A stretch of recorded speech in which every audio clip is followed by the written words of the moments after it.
with fighting was what? Does anybody remember? We barely hit on it, I know. Besides the Roman Empire being evil, what was another theological problem that they had with Christians fighting? I wrote it down.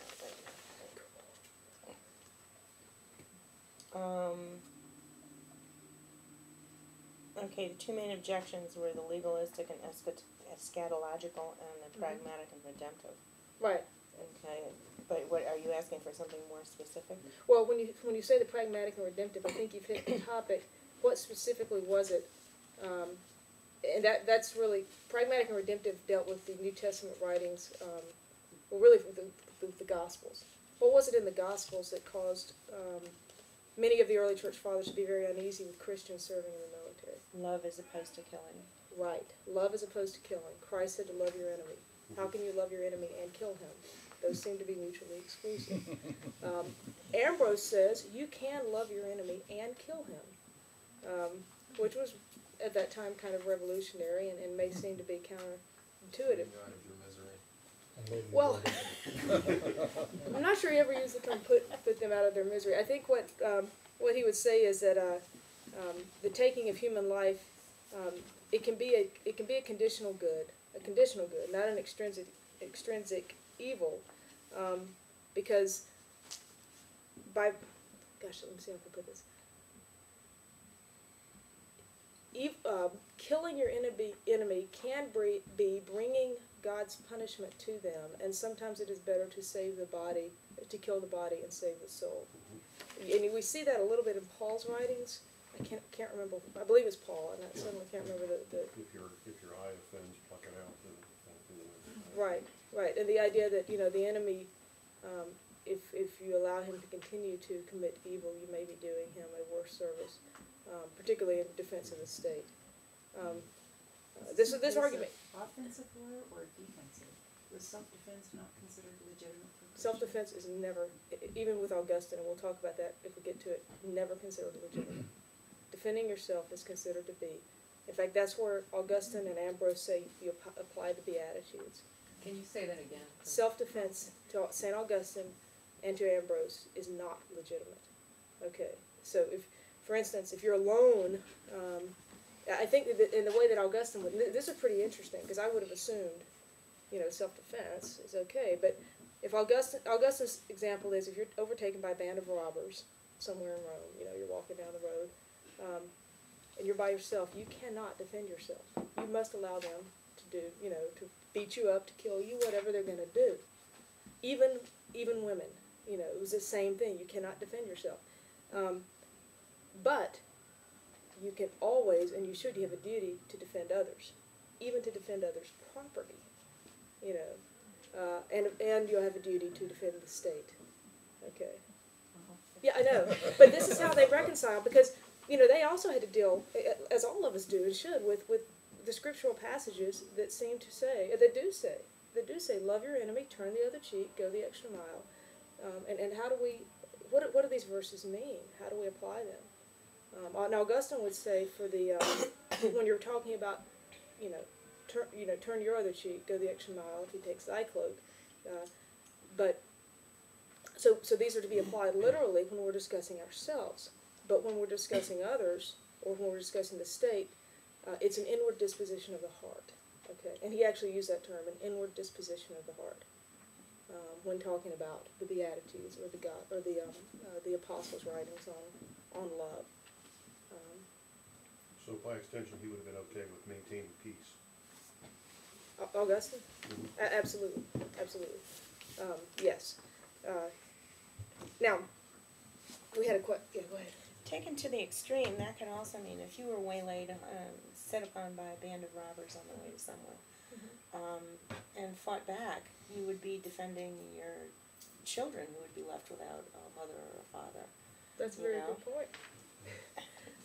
I think that's I know I was going to say that. You were thinking like a lawyer, and I respect that. Can I retract that? You're a dirty, rotten lawyer. You're discussing war where you are ipso facto acting collectively. So that's the sense in which I was asking about self-defense. Did Augustine recognize the right of a people to act collectively? Yes. to defend themselves. Absolutely. I see that is different from alleyway morality. Right, that is actually. different. That is different. But we've defined war as collective action. Right. haven't we? Okay. Yes. All right. Yes, absolutely. And this is, we're kind of jumping around, and I'm perfectly okay with that. But recall that the just war criteria, if you have it, one of the things that Augustine honed in on, and he hits just about all of them. A couple of them he doesn't really hit, but he really essentially defined much of what you have there that we still use today. But one of the things he talked about was competent authority.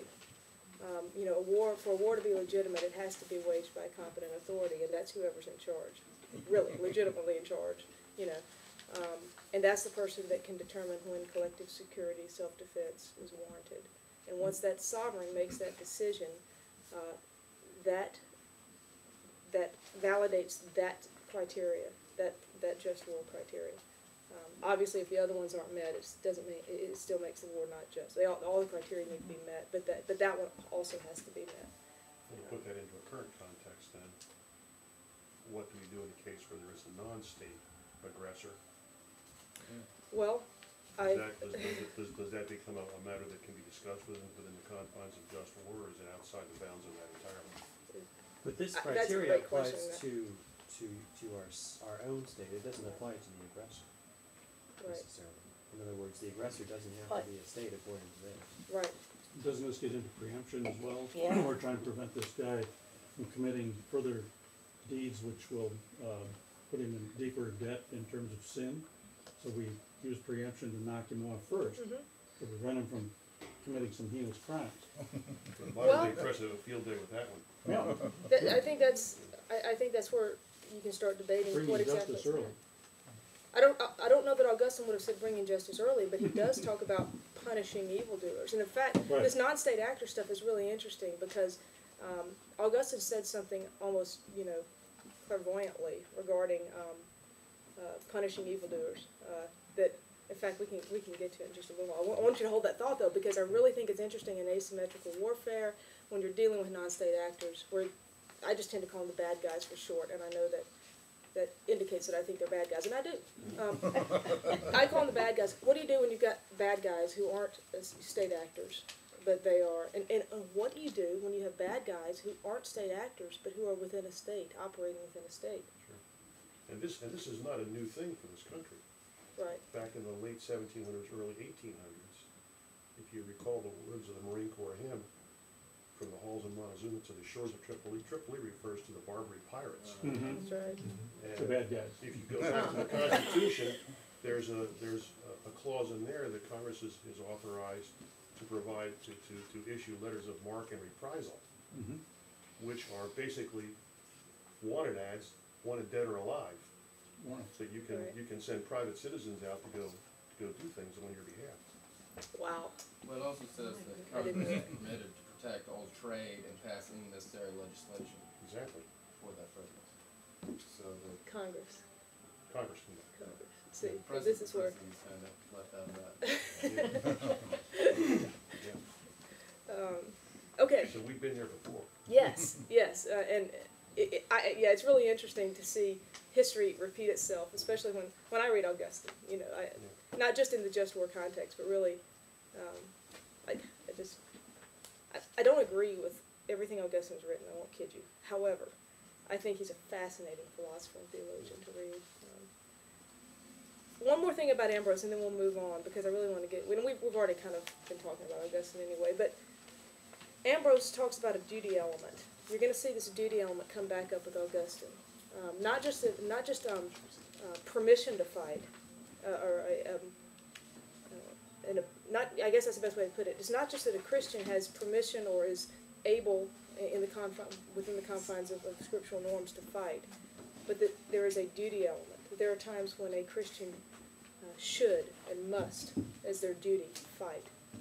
Okay, and when is there a duty to fight, according to Ambrose? There's a duty to fight, and we've really kind of hit it. A duty to fight when the state is attacked, the sovereign has declared war, and you need to protect those others around you. Okay, that is when a Christian needs to, and not every, obviously, not every Christian, but those, I think